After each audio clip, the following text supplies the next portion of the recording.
Ladies and gentlemen, namaskar and welcome to another session of the 16th Jaipur Literature Festival.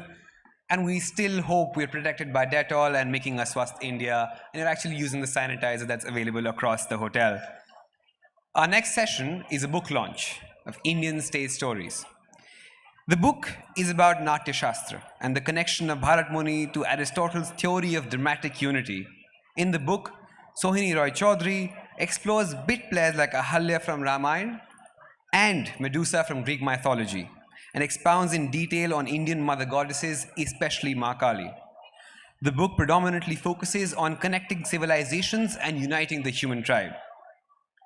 Our speaker today, and to introduce her book, is Sohini Roychowdhury, internationally renowned Bharatanatyam dancer, choreographer, author, speaker, social activist, producer, and professor of Natyasastra, and is the founder of Sohinimoksha World Dance and Communications and Sohinimoksha Artes de la India in Spain.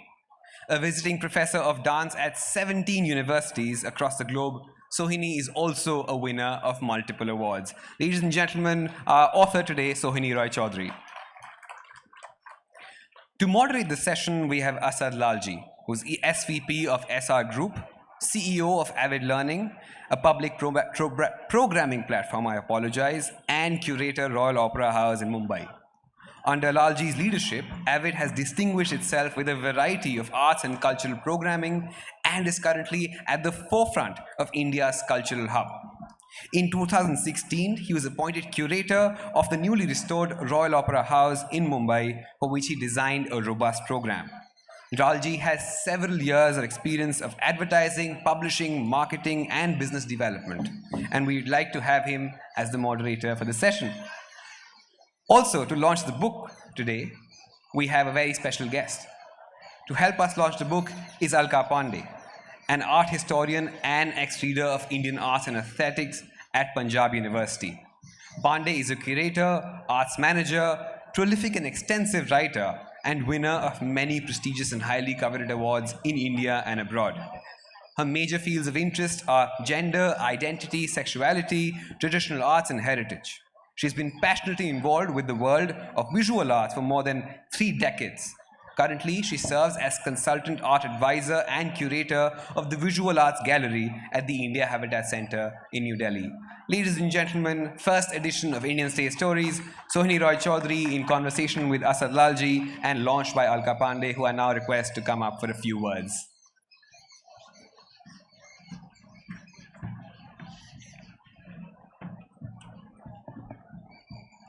Good evening, everyone, and namaskar. A very, very big congratulations to Sohini for her first India book launch.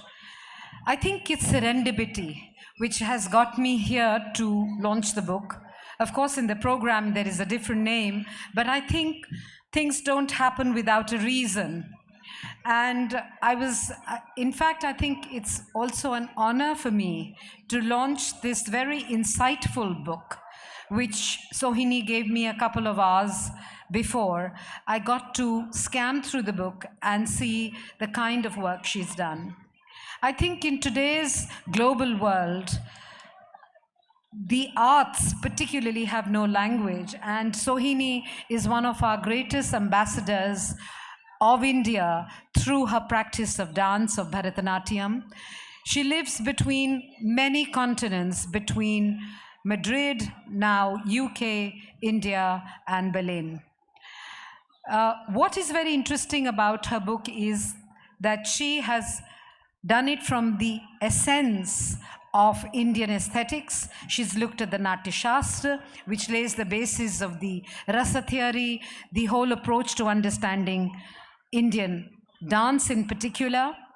And there was another serendipity. I see she's written a large section on the aspect of one of the manifestations of Shiva, which is Ardhanari Ishwara.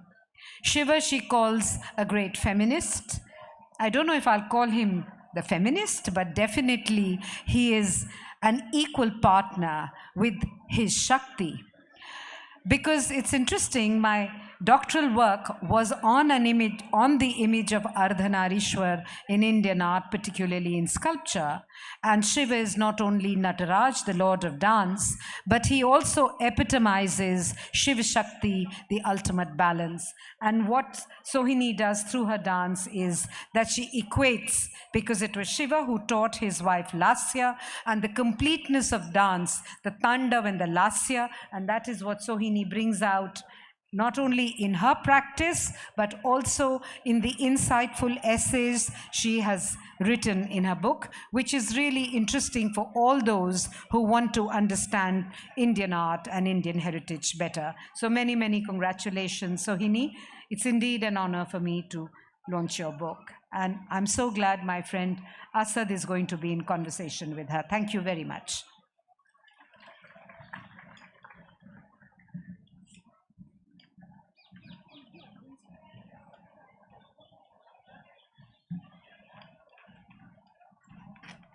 We also have the publisher of the book, Shubhi Arya, who will be joining us. Someone's very excited at the back. Who will be joining us for this book launch.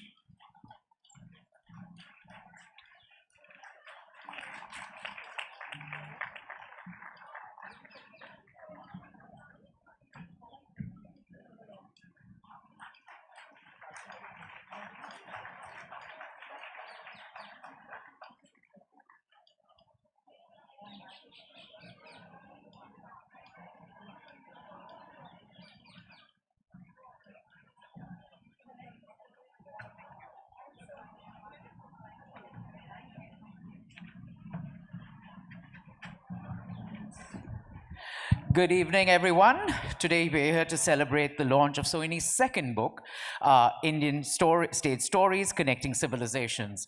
Her foray into the literary world, as we all know, was with Dancing with the Gods.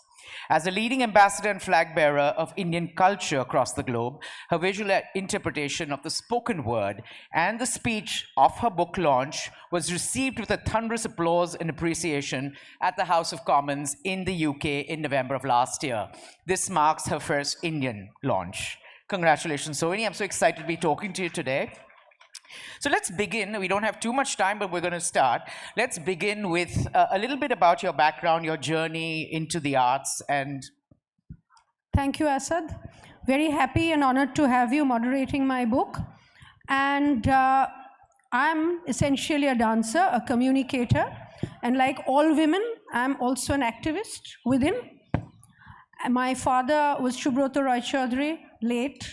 He was a sitar player. And my mother is a sculptor, Uma Roychowdhury. So we were kind of brought up in the arts. And it's been a fun ride, also with a lot of rocks in the path, as it usually is when you're trying to propagate Indian classical arts all over the globe. So that's about it. And it has its ups and downs, but the fun moments are very, very memorable. you know, you've been a firm believer and active practitioner in the universal access to arts. Given your breadth of international exposure, I believe you're affiliated with almost 17 plus universities. How do you think we're faring as a nation in making arts accessible? Well, I love that you asked this question. In India, I think we do not yet have those facilities which makes art accessible to the common. It's still an elitist module that we follow, which was right from the time of the Devdasis, when they were kind of marginalized and it was taken up by the upper middle class, the so-called educated classes. We still feel and suffer from that syndrome today, and we try in our little way to take art to empower the marginalized. I do my bit, and you've also done quite a bit there, Asad, and I hope we can make a little difference, because that helps grow empathy, and art is beyond frontiers and should be accessible to all.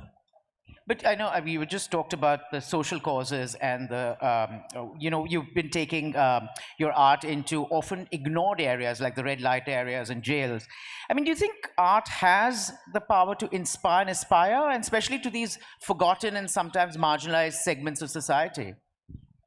You see, from my own first-hand experiences, when I've taken dance and storytelling with dance, and I mentor marginalized children in India, hoping that they grow up into the next generation of artists.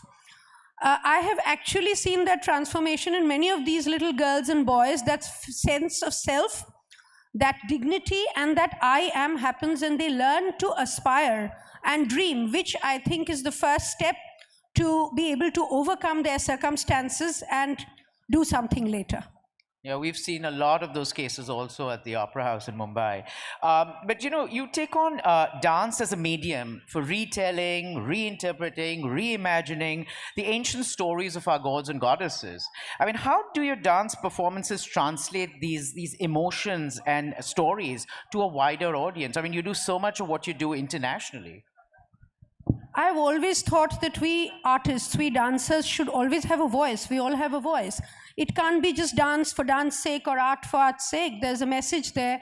There's a storytelling there, but without kind of preaching or talking at the people. It's intermingled with dance, with the rasas, with the music, and with the happiness. So we can tell our own stories and the stories of the world, and we talk about it and we create empathy. Interesting. You know, one thing I love what you're doing, and I kind of believe in, you know, the purists quite hate us for that. Your dance performances see Indian classical dance forms juxtaposed with flamenco, jazz, ballet, among others. How important is the idea of the stage as a platform for multicultural performances without boundaries, you know, art without boundaries? So, I've always believed that we humans, we have been created out of fusion. Humanity is about fusion. So my stage, the way I look at it, is about fusion of humanity, of the arts and the hearts coming together. So I have fused a Ma Kali or a Ma Durga with a Santa Sara being performed by flamenco. So that's my idealist vision of the world, which I capture on my stage and in my books. It may not always keep people happy, but there are some people who complain that why aren't we purists just showcasing Bharatanatyam on stage? But there are 7 billion people in the world and you can't please everyone, Asad. So I do what I believe in, and well, it works. I'm still waiting for you to accept my invitation of coming to the Royal Opera House. So sometime this year, hopefully? Oh, absolutely. I would love to. All right. In the interest of time, we're going to go into the new book. I mean, what were your main motivations for and inspirations for writing this book? Just tell the audience a little bit about your, you know, research process, writing process. You see, the research process, being a dancer and a speaker, it just continues even in your dreams, you know, that curiosity, not as part of your work, but as part of your life. And all the countries that have performed outside India, we've always had that section of slightly racist, slightly ignorant and disrespectful lot of people asking questions. Would, you know, at my Spanish center, somebody would call up and say, okay, do you only teach dance? Can we come for a session of tantric sex? I said, I'm sorry. I wouldn't understand what they were saying initially, but I learned to block them out. And I also thought the fire, the anger that builds up within, that we should write and tell them what our heritage, our mythological stories, our Vedas, our Puranas are all about. So they do not believe in that colorful, stupid picture sometimes that they love to believe in. It's like the Peter Sellers interpretation of the English language spoken by Indians. No one speaks like that in the world. So it's kind of like that. I wanted to counter that. Wonderful. We were talking earlier, and I was saying, you know, my tenure in New York was bookended by 2 films. When Meera Nair's Monsoon Wedding came out, everyone said, Asad, when are you getting married? I want to come to India for a monsoon wedding. I said, no one gets married in the monsoons, dude. And when I was leaving New York, everyone said, Asad, I thought of you yesterday. I said, why? I watched Slam Dog Millionaire. So that was my stereotyping. But, you know, I'm just going to read from your book. I was emotionally injured when Heidi Klum claimed to have been in India and wanted to go for Halloween as a scary Indian goddess. So, how do you counter this ignorant practices and notions of Indian exotica and Indian idiotica through your book? Yes, I'm glad you asked this question, because I remember when I was performing once in Madrid and my mother had flown from Calcutta. She was staying with me. She was attending the concert. People came up and told her, oh, are you a Devdasi? So my mother was most affronted, being a Bengali lady, and she would, keep talking about it. There were times when I was asked that, are you married to a tree? You're from India. And I would like to say, sometimes when I face the extended family histrionics, I would like to say, I wish I was. But out of all those moments of India idiotica, ignorance, disrespect, and very offensive comments, this book was born.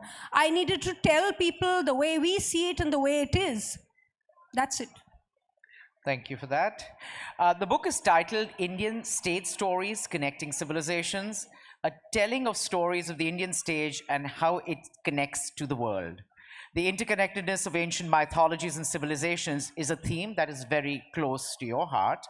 I mean, how has art connected civilizations, and why this theme has been your constant muse? I think this is I'd like you to spend some time explaining this, because it's the crux of your whole focus. Yeah. I feel my stage, or what I write, my art, is an extension of life. Stage is an extension of human life. And we believe in Vasudhaiva Kutumbakam. The world is a home for all of us, so we are all connected. That grows empathy, that removes discrimination. And when we are talking about Ma Durga, she has her counterpart in Ishtar in Mesopotamia. Ma Kali has in Santa Sara, the gypsy goddess, and so on and so forth, that the world is connected. We are all one. It is with that belief that I work, I write, I feel, and I live. And during the research of your book, did you find any common elements of patriarchy across mythologies and civilizations, and how have you addressed them in this book? Well, absolutely. I think patriarchy is something all of us women encounter. And I've written about it because we have our Ahalya in Ramayana reduced to stone because she could acknowledge her own sexuality. We have a Gorgon Medusa in Greek mythology also, who was punished by Zeus for no fault of her own. So these are the little examples of patriarchy and how it reigns supreme and how we needed to counter that and bring it out. I wanted to speak about it in the book. And why did you choose to explore the Navrasa through the prism of cinema here? I mean, that's an interesting choice. Yes, Navarasa, you see, when I'm speaking in 14 different countries of the world, if I'm speaking about Navarasa in context of Bharatanatyam, we may not have an audience, we may not make an impact. But films being the most popular medium, when we are talking about Navarasa, when we are talking about Shantam, for example, Shiva and Parvati singing the Raga Malkos to pacify a Shiva who is in his Tandav stupa. So if I explain it from a scene of Dr. Zhivago, when Dr. Zhivago and Lara have escaped the Russian Revolution and the Lara's theme plays and they are riding through the snow-capped Ural mountains, it is what gives you the sense of peace, sense of ecstasy, sense of calm, and that existential feeling which can kind of emote the rasa to people at large. Everybody can relate to it and understand our Navarasa through the films, I thought, So I brought about the aspect of films and explained my rasas and the aura that Bharat Muni created. To continue what Alka was saying, and I don't know whether you're on the same page or not, but Lord Shiva's manifestation of Ardhanarishwara, you refer to him as the greatest of feminists. Why do you say so? Lord Shiva for me is the greatest of feminists because besides the Ardhanarishwara concept, where the man and the woman merge in the complete human, I'm from Bengal, and in Bengal, Ma Kali dances on the chest of her companion Shiva. And that, I think, is the ultimate feminism. Earlier we were talking and you told me you did these workshops for kids today, and somewhere you've been quoted saying, this has made me more sensitive and grateful and consciously celebrate nature.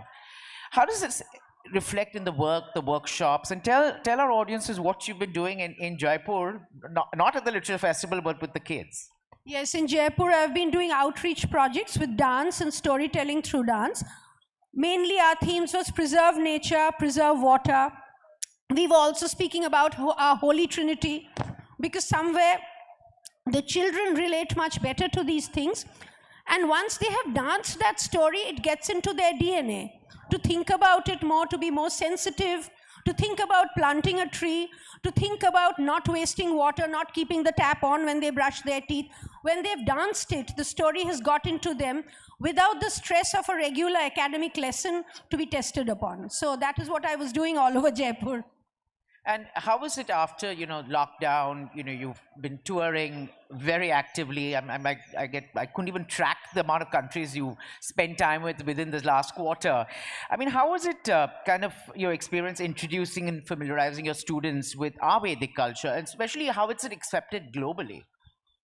Well, our Vedic culture, our Markandeya Puranas, our Upanishads, our Gita, they are universal stories. They're universal, it's about universal wisdom, which can be like a lifestyle thing, and it has, the main thing about it is the inclusivity, which we all need in the world today. That inclusivity and empathy is what people are relating to.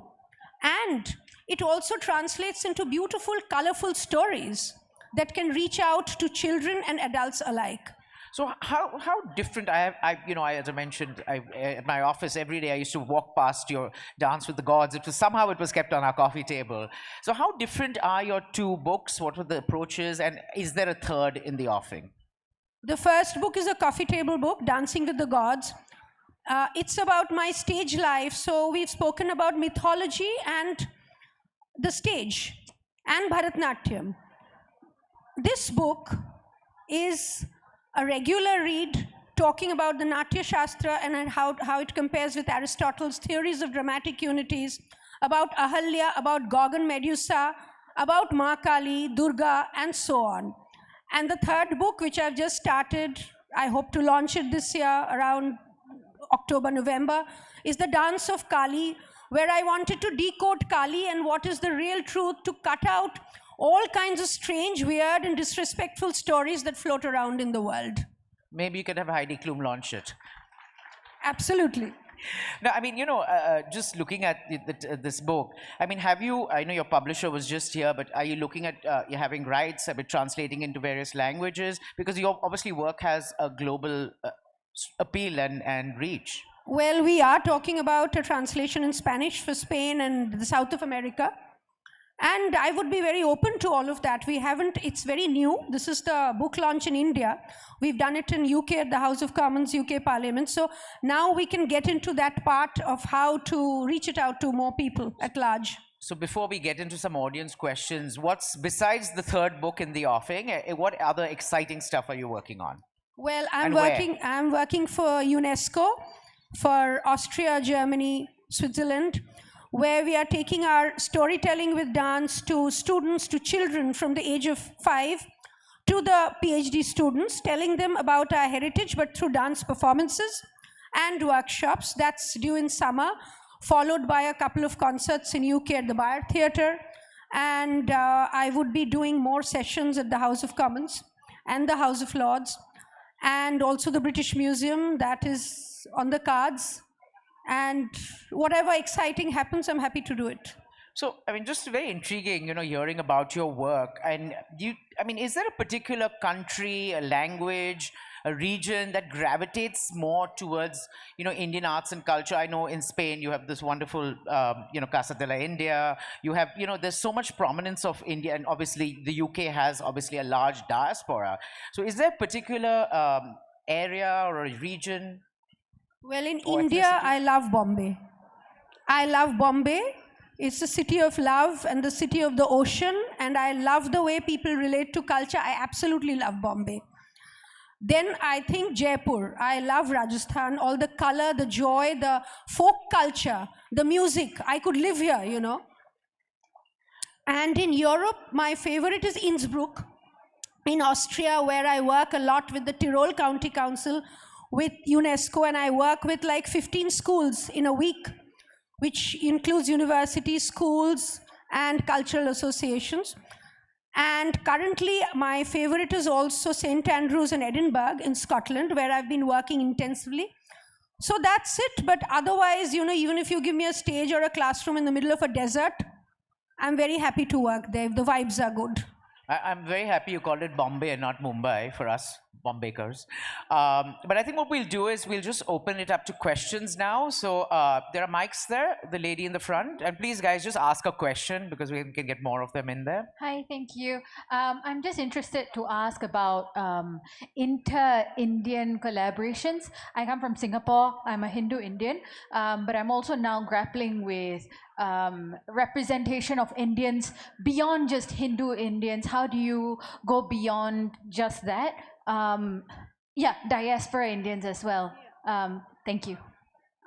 Yes, very relevant. The first thing is what I have done in every country.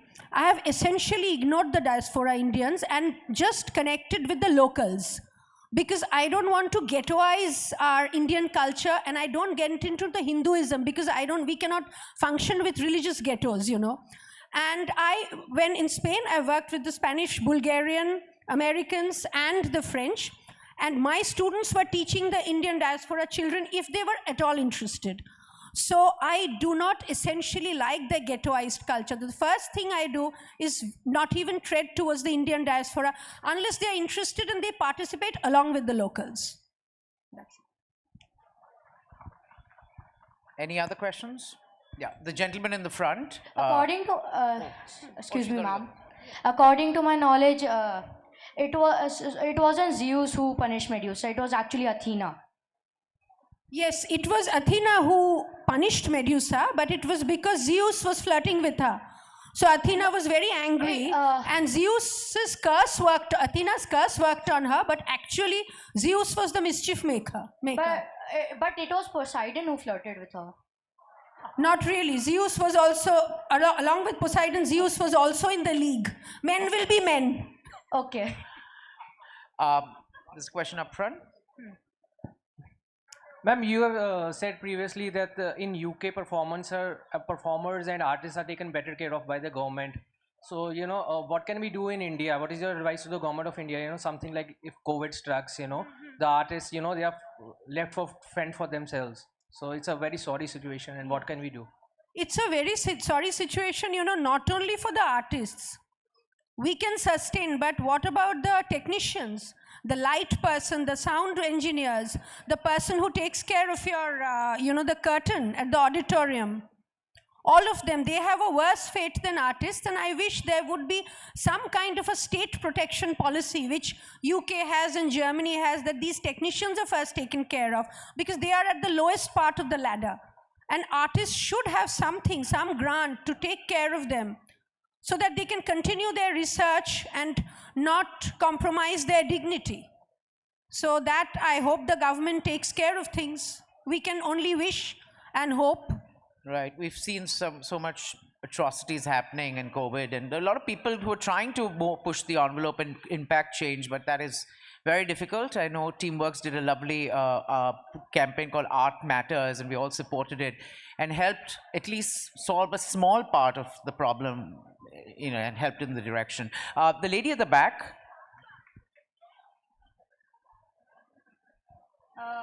Hello, madam. My name is Rachna Saxena, and I believe it was a beautiful session which was very crisp and extremely pointed towards the beautifulness of art and dance.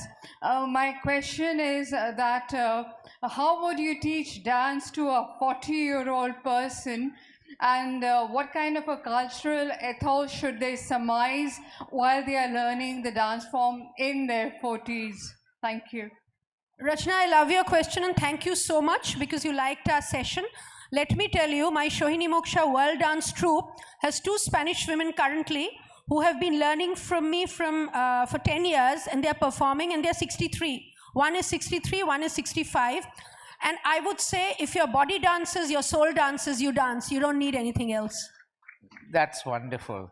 I think we need to wrap with that. And, you know, just to continue this, we had this panel discussion yesterday, which I moderated on age and ageism. And it was about these people doing such amazing things later in their life, and dance was one of them. So thank you. I think they're done. All right. Thank you for being such a great audience. Sohini, congratulations on the book. Guys, you all must get your hands on the copy of this book. Sohini will be signing copies later. So hopefully you'll buy the book, support it, and also by the third book, which is coming out this year. Thank you very much and have a good evening. Thank you, Asad. We'd like to thank Sohini Roychowdhury and Asad Lalljee for that amazing book launch and perhaps a moving, metaphorically moving conversation.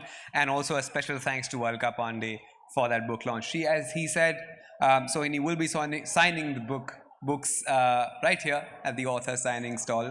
So you can find her here. In case you have a question, please don't ask and only get your book signed. Thank you.